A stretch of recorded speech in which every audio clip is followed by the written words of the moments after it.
উখিয়াই রাজাফালং এমদাদুল উলুম ফাজিল মাদ্রাসায় নবীনবরণ সম্পন্ন। আগামী দিনের নেতৃত্ব দিতে শিক্ষার্থীদের প্রতি আহ্বান। কক্সবাজারের উখিয়ার ঐতিহ্যবাহী বিদ্যাপীঠ রাজাফালং এমদাদুল উলুম ফাজিল মাদ্রাসায় উৎসবমুখর পরিবেশে অনুষ্ঠিত হয়েছে নবীনবরণ ও ওরিয়েন্টেশন ক্লাস। ফাজিল স্নাতক প্রথম বর্ষের শিক্ষার্থীদের বরণ করে নিতে আয়োজন করা হয় আলোচনা সভা ও দোয়া মাহফিলের।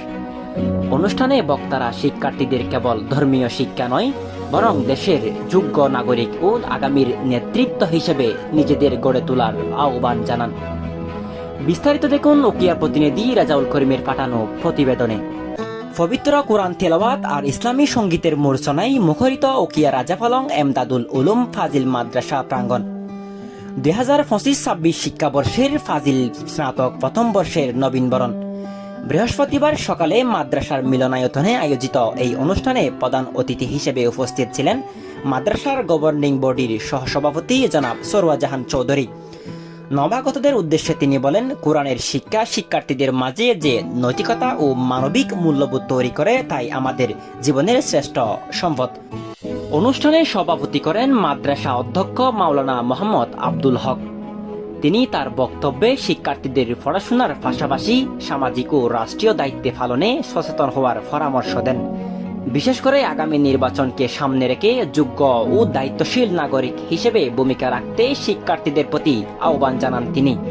ওরিয়েন্টেশন কার্যক্রমের অংশ হিসেবে প্রথম ক্লাস গ্রহণ করেন উপাধ্যক্ষ মাওলানা আবুল কালাম আজাদ। তিনি তাফসিরে জালালাইন থেকে সূরা ইয়াসিনের গূঢ় অর্থ শিক্ষার্থীদের সামনে তুলে ধরেন। সহকারী অধ্যাপক মাওলানা আবুল ফজল তার উদ্বোধনী বক্তব্যে তরুণ শিক্ষার্থীদের আত্মবিশ্বাস যোগাতে বলেন, শুধু মসজিদ মাদ্রাসার শিক্ষক হিসেবে সীমাবদ্ধ না থেকে বাংলাদেশকে নেতৃত্ব দেওয়ার স্বপ্ন দেখতে হবে এখন থেকেই। অনুষ্ঠানে আরও বক্তব্য রাখেন মাওলানা তারেক মাস্টার, মাওলানা আব্দুর রশিদ ও মাস্টার মুহিবুল্লাহ সহ মাদ্রাসার শ্রেষ্ঠ শিক্ষক মণ্ডলী।